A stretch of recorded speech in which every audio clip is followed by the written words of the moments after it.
Sistem penerima bantuan rumah mesra SMJ akan ditambah baik. Ini bagi memastikan hanya golongan yang benar-benar layak menerima manfaat inisiatif berkenaan.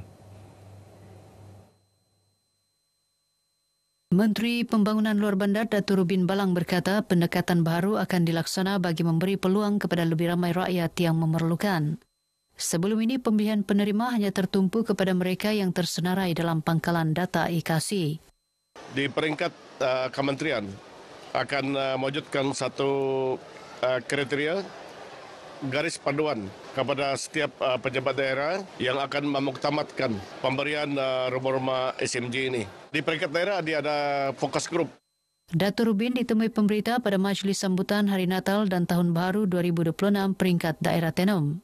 Penambahbaikan sistem ini bertujuan memastikan agihan bantuan rumah dapat dilaksana secara lebih telus, menyeluruh dan berimpak tinggi, khususnya kepada penduduk luar bandar yang belum mempunyai kediaman sempurna. Sabah bersedia sambut Tahun Melawat Malaysia 2026. Kementerian Pelancongan, Kebudayaan dan Alam Sekitar sedang memperkukuh infrastruktur dan keselamatan di destinasi pelancongan utama bagi memastikan pengalaman pelancong selesa dan selamat. Usaha ini termasuk peningkatan kemudahan asas, penyediaan pakej pelancongan menarik dan tindakan keselamatan menyeluruh di seluruh negeri. Menteri Pelancongan Kebudayaan dan Alam Sekitar Datuk Jafri Arifin berkata, inisiatif ini dijalankan secara berterusan dengan pelbagai pakej menarik bagi menarik pelancong tempatan dan luar negara.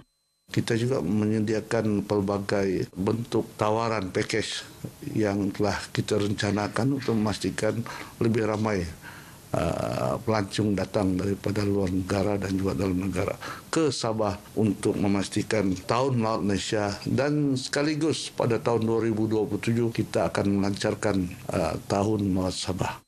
Tahun ini Sabah mencatat 3.7 juta pelancong, melebihi sasaran awal 3.5 juta orang.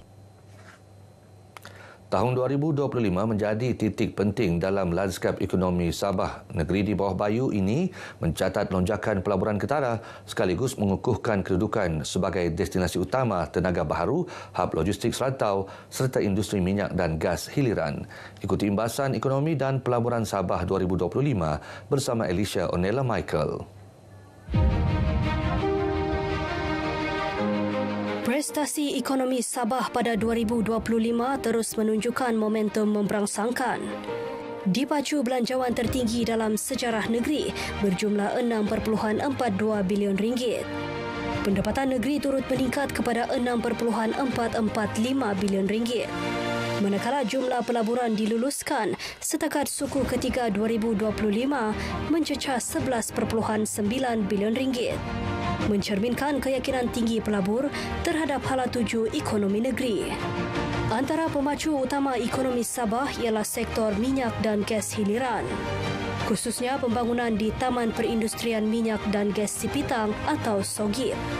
Projek mercu tanda East Steel Enterprise Sabah bernilai lebih 31 bilion ringgit dilaksana dalam 3 fasa dan meletakkan Sabah di landasan strategik sebagai pengeluar keluli hijau utama di rantau ini. With the launch of this project, we can foresee a wide range of ripple effects extending beyond this investment, such as in green technology to spur innovation, drive benefits for businesses and communities, as well as jobs creation to further enhance the livelihood of our people, not just for Sipitang, but also overall for Sabah. Selain Istil, SOGIP turut menempatkan pelaburan strategik lain termasuk ZLNG Petronas, kemudahan LNG terapung terbesar di Sabah. Turut dibangunkan projek penapisan petroleum oleh Petroventure Energy bernilai lebih 15 bilion ringgit. Pada awal 2025, Sabah mencatat kejayaan jualan minyak mentah bernilai 100 juta ringgit, menerusi SMJ Energy Sendirian Berhad menembusi pasaran domestik dan antarabangsa.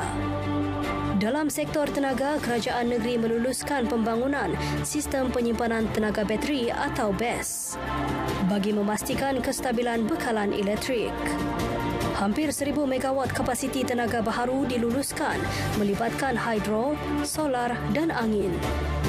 15 projek solar skala besar berkapasiti 199 megawatt diluluskan.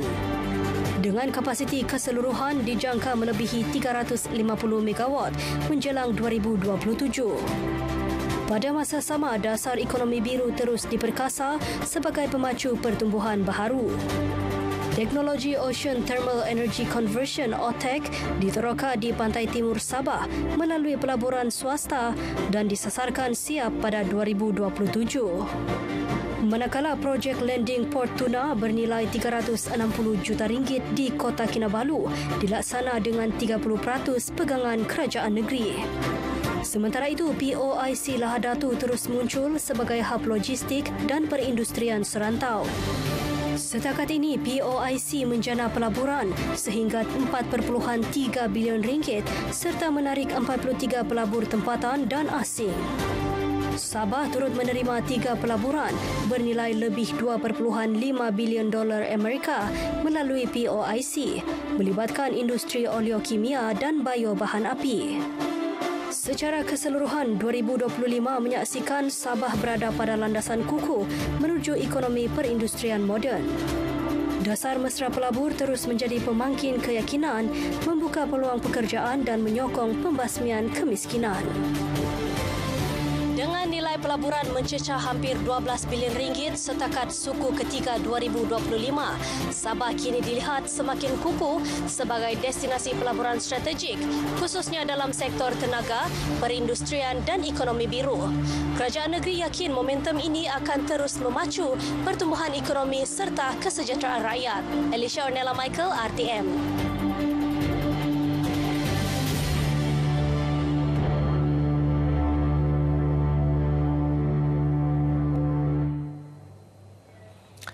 Pelbagai aktiviti kebudayaan suku kaum Kimaragang dapat dilaksanakan dengan siapnya pembinaan Rumah Budaya Kimaragang Kampung Salimpodon Pitas selain digunakan sebagai pusat pentadbiran bagi Persatuan Kimaragang dan aktiviti keramaian khususnya semasa perayaan Pesta Keamatan.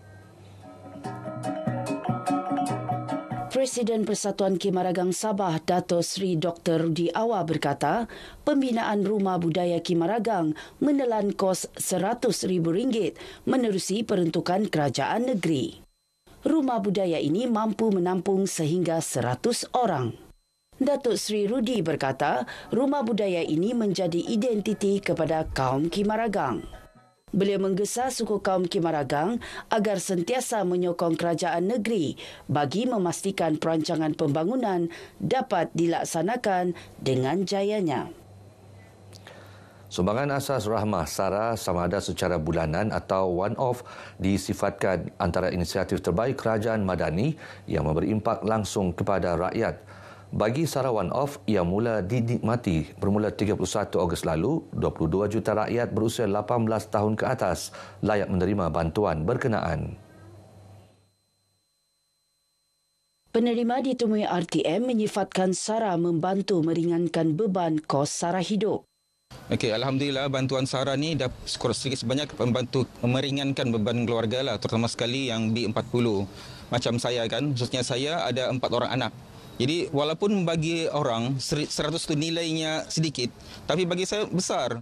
Saya rasa dapat bantu beli necessities for macam food lah, macam tu. Dapat cut cost untuk beli makanan dari luar juga. Dapat beli makanan kalau boleh macam kasih continue lah. Macam kalau boleh every month kah macam tu. Lebih 20 juta penerima atau 92% telah membelanjakan Sara one-off dengan nilai perbelanjaan melebihi RM1.91 bilion dan bantuan ini perlu dibelanjakan sehingga hari ini. Baik saudara, sekian paparan Berita Pagi Sabah kali ini. Menyusul selepas ini Berita Pagi Sarawak bersama Nur Akila Arbain. Salam Malaysia Madani.